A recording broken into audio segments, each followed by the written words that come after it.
Hello and welcome to Flippin Through, the internet's #1 Mad Magazine news, review, and interview channel. And today we're flipping through Mad Magazine number 54, released April 1960, cover price 25 cents, which is indeed cheap. But before we do that, please let me remind you, hit like, hit subscribe, leave a comment down below. That's the #1 way to support this YouTube channel. I need this channel to grow. I want it to grow. I think Mad Magazine is great. I think you think it's great too. So hit subscribe, whether this is your first time or 50th time stopping by. Make sure that you're still subscribed, because sometimes YouTube likes to unsubscribe people. Just saying. If you want to support me in another way, patreon.com/flippinthrough. What do you get on Patreon? Well, go check it out. You can get buttons, you can get stencils, you can get stickers. Everybody gets stickers. You can just ask me for stickers. Send me a DM with your address and I'll send you stickers. But if you think this is worth anything more than a like or a subscribe, please consider going to the Patreon. These are the people that I get to thank for their support today. Joey Gesso, Reflection of Perfection, Misimo, Tom Richmond, David Strickler, Megan McInerney, Shane Buckley, Bobby Weigel, Cam Hayden, Rob Wilson, Rod Mead Sperry, Andrew Goldfarb, Casey Ori, and Little Cozy Nostril. Thank you guys so much for the support, and I hope I can keep on earning it. With that, let's get back to this. Let's get back to me. Now you'll notice I didn't get to do the flip of this because, well, this issue is in kind of rough shape. So I'm actually going to take this cover, this beautiful Kelly Freas cover. This magazine is revolting against conformity. There is something funny about it. Like, how big is this fence? Or how small is Alfred E. Neuman? Like, let's say this is a 2x4. He's got a 6-inch head. That's pretty wild. Anyway, I'm going to set this aside very gingerly, very delicately. I have no back cover. If you want to see the back cover, we're going to have to go to madcoversite.com. In fact, let's do that right now. Look at that. The man in command, pompous, pig-headed, pathological, a sucker for an Aspire shine up. That's beautiful. Thank you so much to madcoversite.com for that. And there's Uncle Herman and the Coke machine. Now, something else about this cover is that the person who originally had it and lost the cover, this not only is a great pointing tool for my videos, but you'll notice a hole there, and then there's a hole right there and there. Somebody stapled the cover back on it, and so I was unable to fully open this issue until I removed the staples, the grapas for those Spanish speakers in the audience. But now we're here. We got it. We got the wonderful, whatchamacallit, table of contents. So let's keep moving. Oh, whoa, what's this? Let's check this out. If you watch my live streams, you will recognize this. And this is from An Evening with Fred Astaire. And so Fred Astaire, I don't know the story behind it. I think I got to look this up and maybe try to find the whole video. But he did a dance number wearing an amazing Alfred E. Neuman mask. So while watching, this is just some letters from people who watched it. While watching Another Evening with Fred Astaire on Wednesday, November 4th, I was shocked to suddenly see Alfred E. Neuman doing a dance number. Did my eyes deceive me, or was it really him? And if so, what was a low-class bum like him doing in a high-class show like that? Gary Otten. In my opinion, Alfie deserves an Emmy and a show of his own. Boys, you guys have even warped Fred Astaire's mind with that magazine of yours. That's right, good old Fred Astaire was dressed up as Alfred E. Neuman on his recent telecast. Then here's this. This is my favorite part. His stupid face ruined the whole show. Curtis Croulet. It's awesome. If you haven't seen those clips, look that up because it's a fantastic, fantastic thing to witness. And in my live stream, the opening credits of the live stream, I use a clip from that evening with Fred Astaire. A stair, more like an escalator. That's stupid. That doesn't even make any sense. So there is so much stuff in here. One of the things that I noticed, listen, I'm going to tell you, I'll be honest, I'm stacking episodes. I'm recording like a bunch of episodes in a row because I'm moving. And I just got done, just moments ago, looking through a MAD from, the 2000s, 545. And the biggest difference is this thing is absolutely packed with art, like all the hand-drawn, hand-painted artwork. And I forget that, how much artwork is in this compared to a newer one. And I'm not saying that, they aren't, I'm not like, it's not a value judgment on the art. It's just that there's a lot less blank space. Like there's actually like physically more artwork, even if you just look at, page for page, I guarantee it. So this is something about advertisement. What is it? Political ads or something? Ad testimonials from politicians. And you guys know my favorite president is Richard Nixon. And so we have Slick Dick Nixon, star vice president of the USA, says, "I look sharp, I feel sharp, I am sharp, thanks to my new adjustable Gillette razor. After a hot day of campaigning, without actually admitting I'm doing it, nothing helps me overcome the strain of having to be nice to people, like refreshing Gillette adjustable razor shave.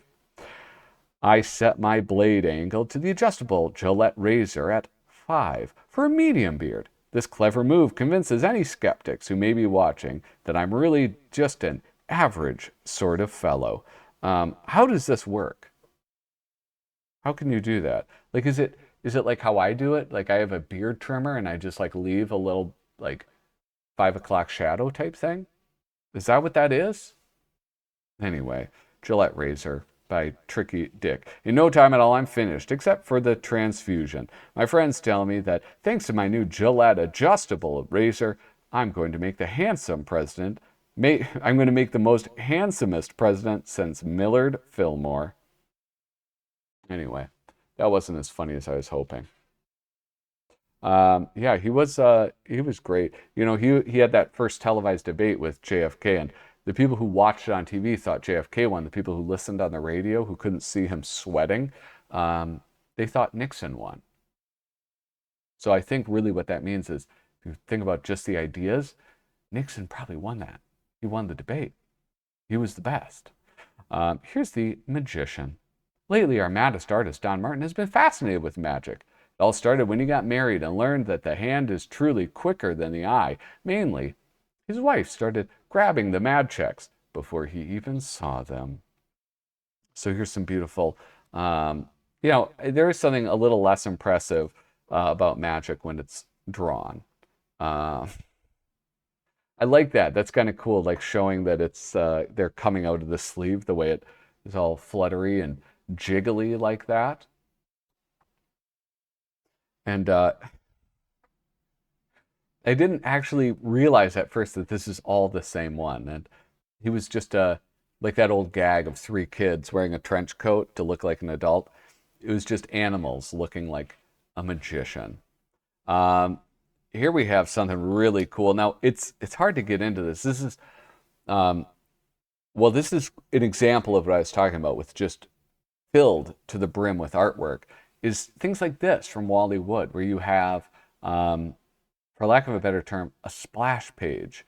And this is around the world with U.S. television.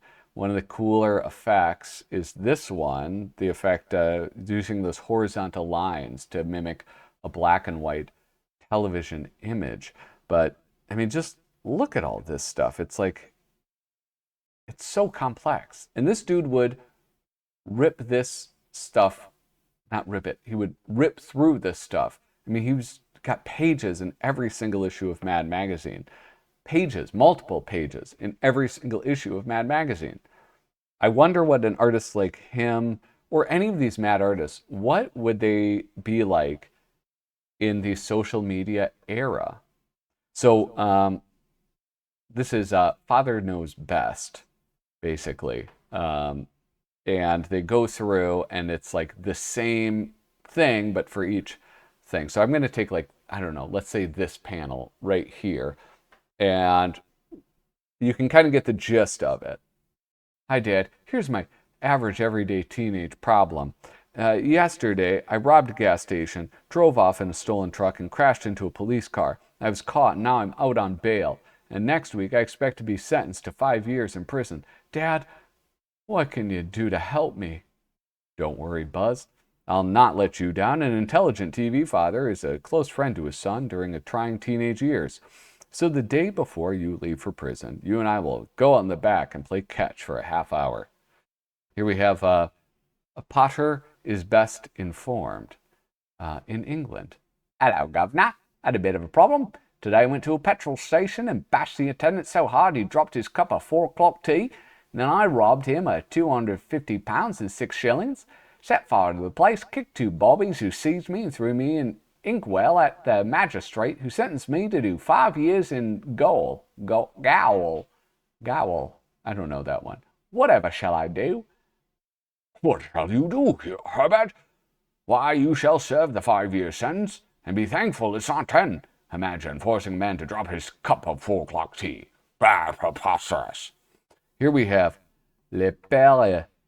Here we go. Les pères et les plus sages. Hello, Papa.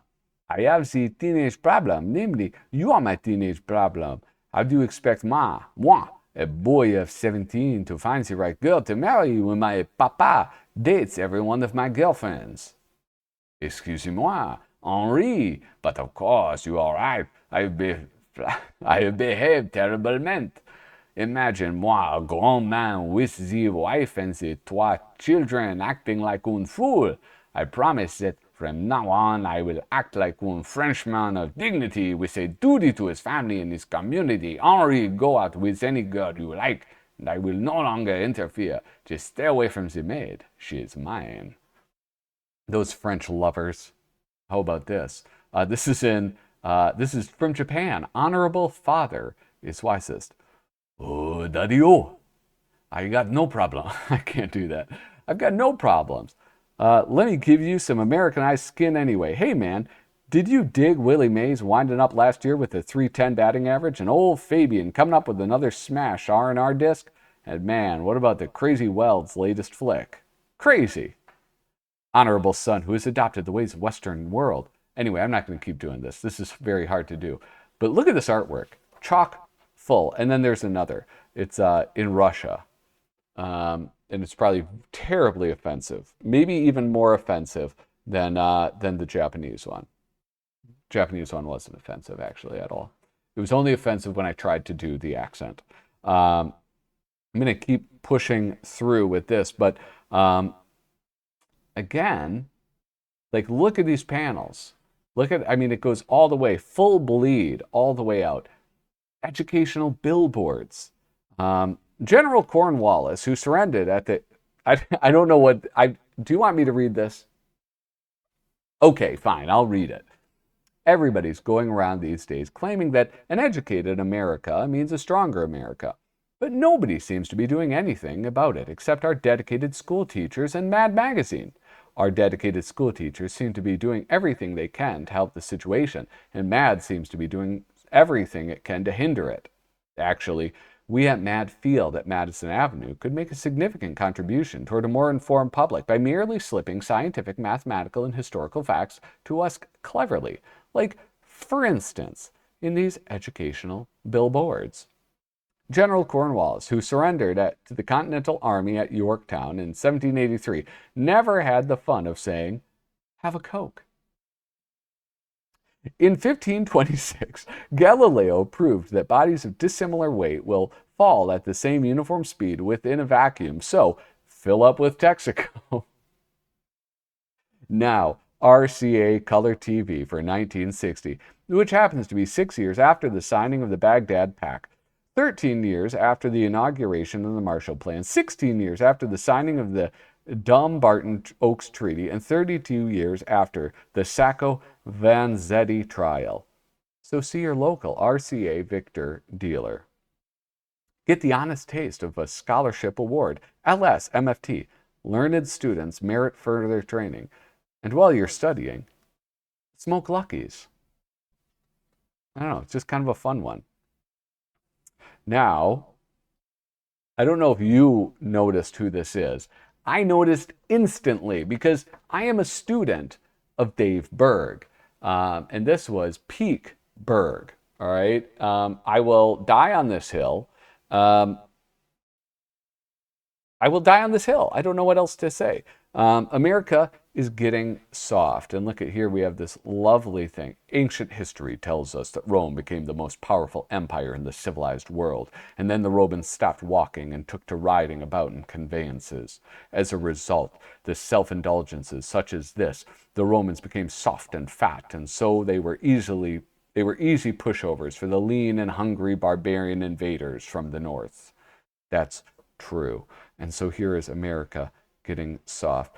Our kids don't even walk to school anymore. A bus picks them up at the corner, or mom drives them 2 blocks. Climbing stairs was once good exercise. Today, the only stair climbing we do is when the elevator is out of order. Disgusting. And in places where elevators would make no sense, like 2-story buildings, we'll replace stairs with escalators. Hideous. Recently, the greatest threat of all, mainly the one that threatens to eliminate walking entirely, made its appearance, the motor scooter. To see its effect, turn the page. Oh, look at, here's this. Look at this. Look at this Dave Berg artwork. Tell me that it's not beautiful. The motor scooter. I didn't know that this was all about the motor scooter. I didn't realize that when I was browsing it quickly. The national pastime will take to wheels as crowds cheer a new version of the home run, the home drive. Here it is in football. I mean, come on, dudes. In basketball, they have their little Vespas in basketball. Here we have social dancing will have a new look as ballrooms become death traps for couples who aren't light on their wheels. And then this is so great. This is almost like Jaffee-esque, like this sort of cross-section. I don't know why it reminds me, but it does. Look at up in the attic. Hiking equipment, walking shoes, ice skates, useless records, marching songs, dancing shoes. Alfred E. Neuman for president. Alfred E. Neuman is for me. Alfred for president. I mean, look how neat this is. Look, there's an ice skating scooter, a skiing scooter. How fantastic is that? And again, I don't mean to beat a dead horse, but it really is just filled, absolutely, with artwork. I've done so much yapping about this. We just reached the halfway point. I'm going to have to boogie. You can learn a lot when you go through people's garbage. Dear Sam, I got us a Patsy for our Tuesday night poker game. His name is Artie. Love, Izzy. Guys for poker game. Me, Harry, Izzy, Joe, Mo, Artie. Poker chips. Beer. I owe you $50. Artie. I owe you $200. Artie.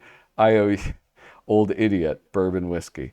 I owe you $400. Artie. There's blood. There's a handgun. Maniac kills 5 at poker game. Arthur, what does that say? Arthur Ferd, incoherent killer of 5. Poor Artie. He was driven to that. And here we have some beautiful George Woodbridge artwork, distinctive picket lines. This is meaningful to me because the Parks Department where I live, they just went on strike for truck drivers. Teamsters local union 460.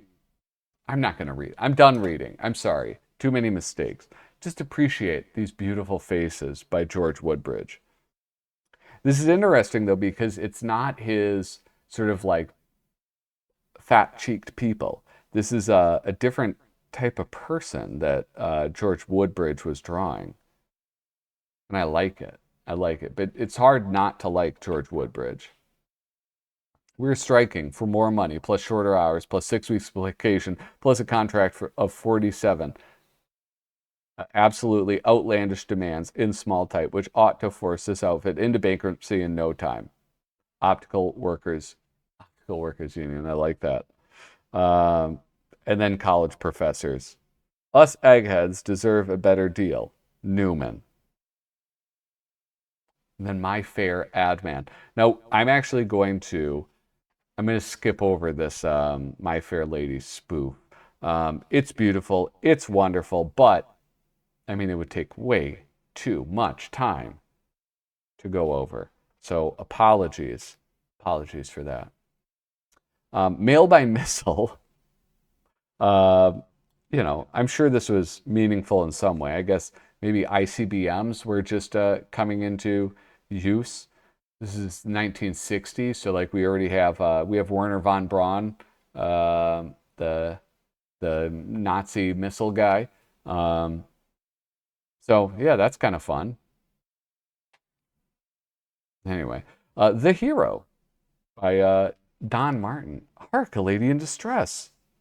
God, this guy looks horrifying. He throws. Is he getting naked? Wait a second. I don't understand this. I'll be honest. She was holding up when he pulled her, she pulled down the safe. Again, here we have some more George Woodbridge. It's just like, imagine how much time this must have taken for him to do all of this artwork in this issue. It's pretty crazy. Then we have Seymour, Arnold Stang, a fake movie poster. And then we got into, man, maybe I should have spent a little bit more time on whatchamacallit, because I forgot I had stuff that is so text heavy that it's really not that great to go over. Here we have Uncle Herman and the Coke machine. There we go. And remember, never call attention to Uncle Herman's nose. He's very sensitive about it. Uses it as a bottle opener. Poor Uncle Hermie. Don't do that to Uncle Hermie. Anyway, this has been Mad Magazine number 54. Thank you guys so much for watching. Did you watch all the way to the end of this video? If you did, the secret code is eraser head. Eraser head. Anyway, thank you so much for watching. Toodaloo.